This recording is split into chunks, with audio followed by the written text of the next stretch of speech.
The boutique fell silent the very instant she walked in, not because she made any noise but precisely because she did not look anything like the customers they were used to in that place. It was one of those bridal salons that looked more like a private gallery than a store. There were mirrors everywhere, soft lighting, glasses of champagne on silver trays, and white dresses displayed as if they were protected under museum rules. Then Emily walked in alone, without a stylist, without an entourage, without a designer handbag. She only wore a simple dress, comfortable shoes, and a small notebook pressed against her chest. Inside that notebook were sketches of dress ideas.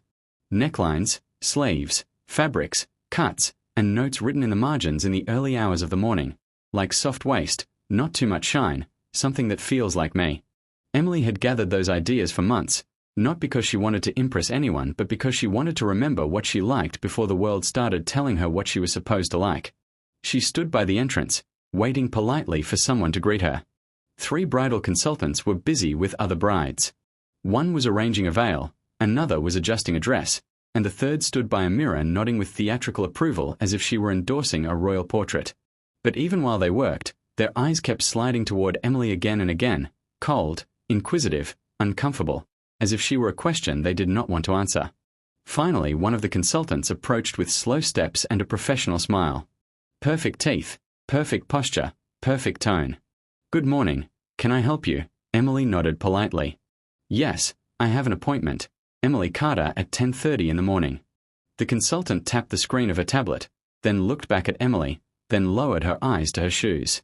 The pause lasted long enough for the nearby clients to notice the hesitation. "I do not see any appointment with that name," she said at last. Emily blinked once. "I booked it online yesterday. I even received the confirmation email." The consultant did not even ask her to show it. She did not say, "Let me check again." Instead, she leaned slightly toward another coworker, whispered something in her ear, and both of them looked back at Emily, this time more slowly, more openly, with a cruel assessment. Then the first one said in a low voice, as if she were doing her a favor, "Our dresses start at $10,000. The number floated through the salon like a ghost. A bride at the far end stopped adjusting her veil. A friend turned her head over her shoulder. A stifled laugh sounded behind the counter, brief, discreet, but real. And Emily did something that made my stomach clench when she told me about it later. She did not get angry. She did not respond harshly. She did not try to prove anything. She just pressed the notebook tighter and said, "I understand." The consultant's smile stayed tight. "Sometimes people come here just to look." Emily replied politely again. "Still, I would like to try on a few designs if possible." The consultant tilted her head in that way people do when they fake kindness. "People like you often misunderstand our prices." That was the moment the salon truly became an auditorium. Phones started to rise, not brazenly but just enough to notice. Not all of them, but too many. Emily looked around at the mirrors, and in each reflection the same scene repeated. She alone, while strangers decided what she deserved. She did not cry, but her cheeks flushed, and you could tell she was doing that silent calculation anyone makes when they are being judged. Is it worth explaining? Is it worth defending myself? Or is it better to leave? The consultant took another half step and lowered her voice as if she were offering valuable advice. "If you are looking for inspiration photos on the internet, there are plenty." Another muffled laugh. This time from a client, not even an employee. Emily's fingers closed even tighter around the notebook. Then she said quietly, "It is all right, I can leave if you are busy." And just as she began to turn toward the door, the glass door opened. I walked in. I was not wearing a tuxedo. I did not come surrounded by assistants. There was no theatrical entrance, just a sober suit, a calm posture, and a clear reason to be there. I saw her immediately. Emily alone with a notebook in her hand, trying to keep her dignity as if she were not standing in the middle of a public humiliation. The manager spoke then, louder than before, with that voice people use when they want witnesses. This boutique serves a very specific clientele." Emily looked down. "I understand. Maybe this environment is not right for you." Some clients shifted uncomfortably. They did not have the courage to intervene, but they had enough awareness to know that this was wrong. Emily closed the notebook slowly. "It is all right," she whispered. Then she turned toward the door, and that was when I said her name. "Emily." The whole salon turned. She looked up, and for a fraction of a second relief appeared on her face. Then she forced a small smile as if she did not want to make the scene bigger. "It is nothing," she said quietly. "They are busy."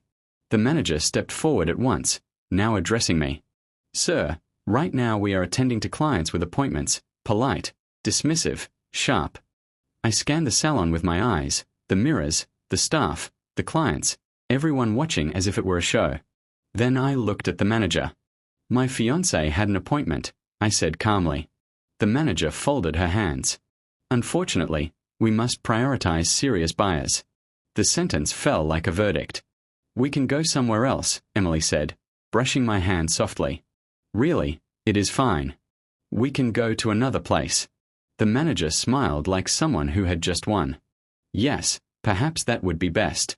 And it felt like the whole salon relaxed because everyone thought the scene was over, that the humble girl had been put in her place and the couple would leave in silence. I nodded slowly, then reached into the inner pocket of my jacket. No dramatic pause, no anger, without raising my voice. I took out a small black card and placed it on the counter.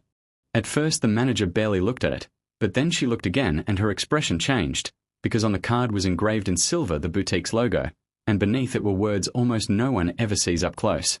Owner's authorization. The manager picked up the card carefully, as if it had suddenly gained weight. Her posture changed. Her face tensed. You are, yes, I replied. I bought this boutique a year ago. At first silently, as an investment. Then I started to get involved when I realized how much the very experience of walking in here meant to so many brides. The salon went still. The phones lowered. The whispers died. Even the brides in front of the mirrors turned around little by little.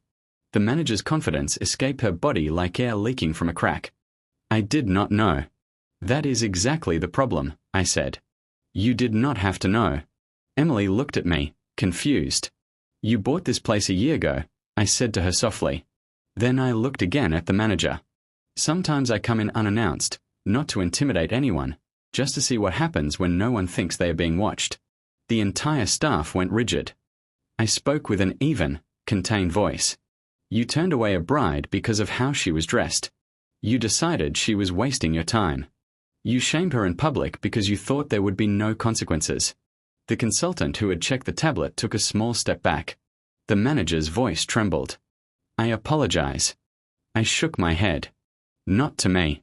The manager turned to Emily and her tone changed immediately. Softer, more pleading, more calculated. I am so sorry. There must have been a misunderstanding. Emily nodded politely, but it was clear she felt no relief, only exhaustion. Because apologies that come only after power is revealed do not feel like apologies, they feel like damage control. I looked around again, the mirrors, the staff, the salon full of brides watching that scene as if it were a play. In this business, I said calmly, the most important person in the room is always the bride. Silence. She is not to be judged, she is not to be tested, and she is never to be made to feel she does not belong here. No one moved. The manager lowered her eyes. Starting today, the management of this place is going to change, not as punishment but as correction. No shouting, no humiliation in return, just consequences. Emily squeezed my hand. Let us go, she whispered. But before we left, something happened that I did not expect. One of the brides standing in front of the mirror in a lace dress with the veil half-pinned spoke.